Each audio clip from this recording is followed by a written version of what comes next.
Alright, so in this video we're gonna talk about the two most effective study methods in the whole world, which are active recall and spaced repetition. So if you're looking for a faster, more efficient way to study, this might just be what you're looking for. This is the first video of this new series, where for today I'll be teaching you the most efficient ways to study, according to evidence and according to my own experience with them, so you can prepare in the best possible way for all your exams. Hi, my name is Jorge Muñoz, I'm a senior instructor pilot working in El Salvador, and this is how this video is going to be divided. First, we're gonna talk about the most common but inefficient ways to study we all kinda just use for default, because nobody really teaches us how to study properly. We just tend to do what feels natural for us, which often is rereading our notes and books, highlighting, taking notes, or summarizing. Secondly, I'm going to be explaining you what actually are these other two most effective study techniques: active recall and spaced repetition, in case you have never heard of them at all. I'll explain how do they work and why they are pretty much the best way to study for pretty much anything you're trying to study, aviation related or not. You will learn how to apply them. And finally, I'll be also introducing to you the concept of the forgetting curve, how to fight against it, and how you can even use it to your own advantage.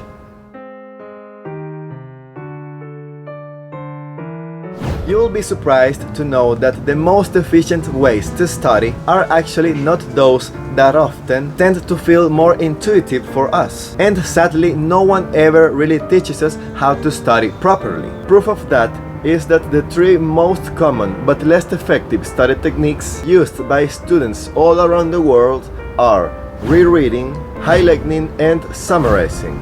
Before we continue, just so you know, in case you are really curious, everything I'll say in this video about study methods has a lot of evidence behind it. Don't take my word if you don't want to. You can check out by yourself the links in the description of this video. I'll leave over there a lot of links about studies that universities and people far more intelligent than me have done.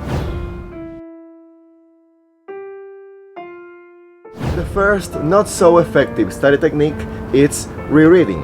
It sorta works, but you waste too much of your time. You have no idea, like opening your book and rereading 5 times the same chapter over and over again until you start remembering parts and bits of what you're reading, or reading the notes of your notebook. Your brain is not working at all just by reading the same thing over and over again.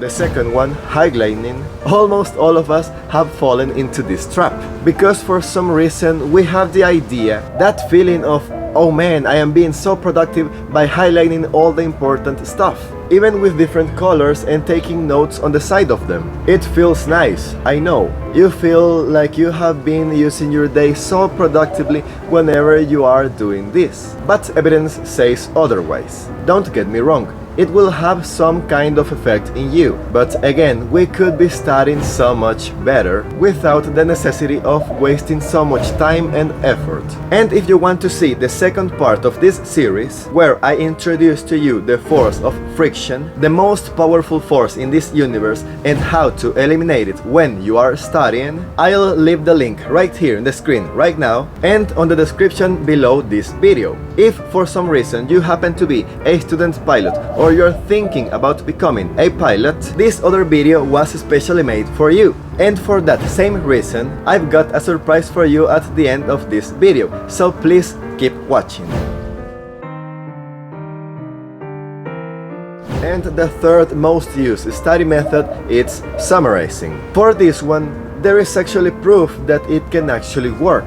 It can actually be a hell of a lot more effective than the other previous two study methods, but only if you know how to summarize well, which is not easy, and I don't think that school normally trains us to do well-structured summaries either. And because of this, for the most part of students, summarizing won't be helpful either. With this, I'm not saying that you shouldn't do any of these three study techniques at all. I just want to show you that there are some other better, more effective and proven techniques to study. Something that I can say that has worked for me and for all my students that have actually tried these two study methods. But if you feel that these three common study techniques work for you and you are doing just fine with them, then by all means keep doing what you're doing.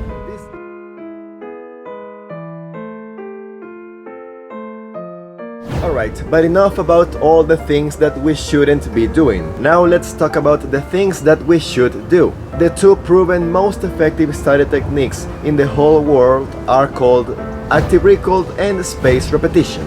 Again, links in the description about all this information in case you want to double check by yourself. These are not my studies, I'm just sharing the information.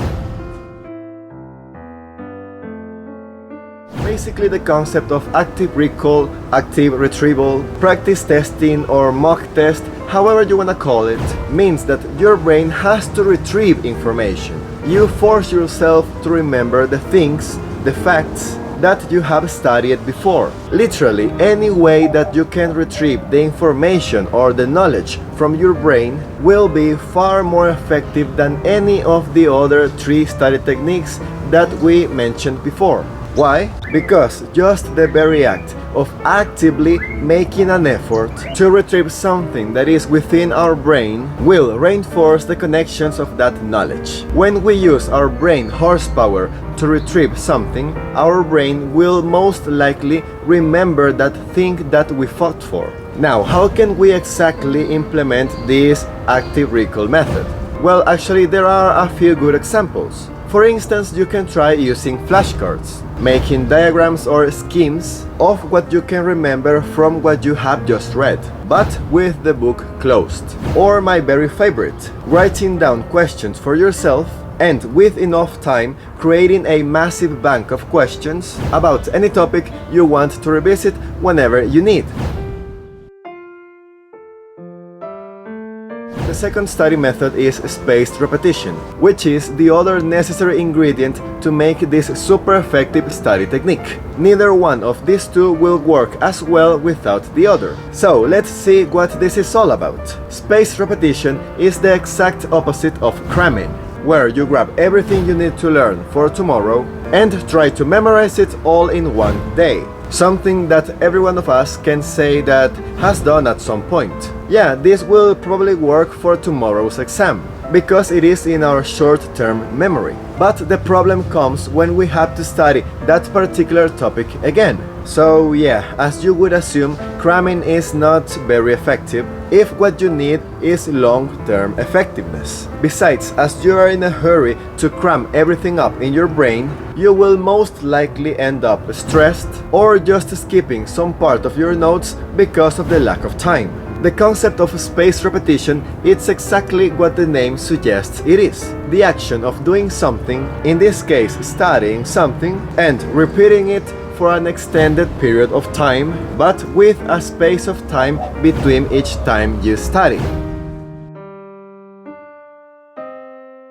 And here it is when it comes the concept of the forgetting curve, which says that, as you may have probably noticed before, as the time passes by, you forget more and more parts and bits, if not the most part of what you once studied. Nothing new here, but the important thing here is that if we interrupt that forgetting curve, the next time this forgetting curve starts in our brain, we will not forget nearly as much as before. So let's say that I studied something on Monday. Possibly by Wednesday we will not longer remember the most part of what we have learned, which means that we have to study what we already know on Tuesday, interrupting this forgetting curve by studying it again, hopefully using active recall. Now I'm going to remember it for a longer period of time. So I have to interrupt the forgetting curve once more on Friday. Then 1 week later, after that I interrupt the forgetting curve after 1 month, and so on.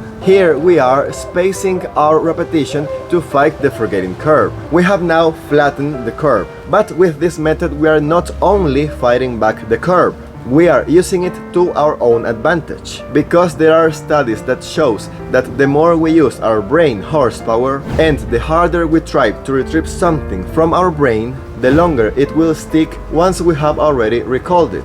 So in this sense, what I mean is that the harder it is for our brain to study something, or the more cognitive effort our brain uses to put into that study session, the more we are going to learn and to remember. And if it is easy for you, well, congrats, that means that you are already good at it. So there is actually no real point on trying to keep studying what you know already so well. Again, you are just wasting your time. You are fine with the forgetting curve for now. With this, I mean that it's not the same to study something 5 times during the same day than to study that same something during 5 times throughout the week. Again, spaced repetition. This study method is not about mindless repetition. You need to space it, because we need our brain to partially forget something, so then we can try to actively recall it. That's why you have to leave some time in between every time you're going to study something. That's when the connections of our brain really solidifies with the knowledge. The simple fact of trying to remember something improves and reinforces our capacity to retain information. That's why I said that if you study something today, then you should study it tomorrow, then in 3 days' time, then 1 week, 1 month, and so on. You need to force your brain to retrieve something instead of just vomiting it. So that way is how we fight the forgetting curve. We use it to our own advantage, and we even can apply active recall and spaced repetition along the way, all at the same time. So now you know it. If you are a student pilot or someone that is thinking about becoming a pilot and you made it until here, here's what I got for you. If you want to put to the test all of what I have just said during this video about active recall, spaced repetition, the forgetting curve, plus the other concepts that I didn't talk about during this video, I'm talking of course about the most powerful force in this universe, the force of friction. I introduce you this book that I have made called Essential Knowledge for Private Pilot. In case you didn't know, with the Kindle app you can easily get the first part of this book absolutely for free. You can see if you like it, and if you do, then please consider getting the rest of the book. If you found this video interesting, then you should go check out the second part of this series if it is already out, where we dive deep into the concept of the force of friction, and where we talked more in depth about the book Essential Knowledge for Private Pilot. Once again, thank you very much for watching, and I hope to see you in another video. Bye bye.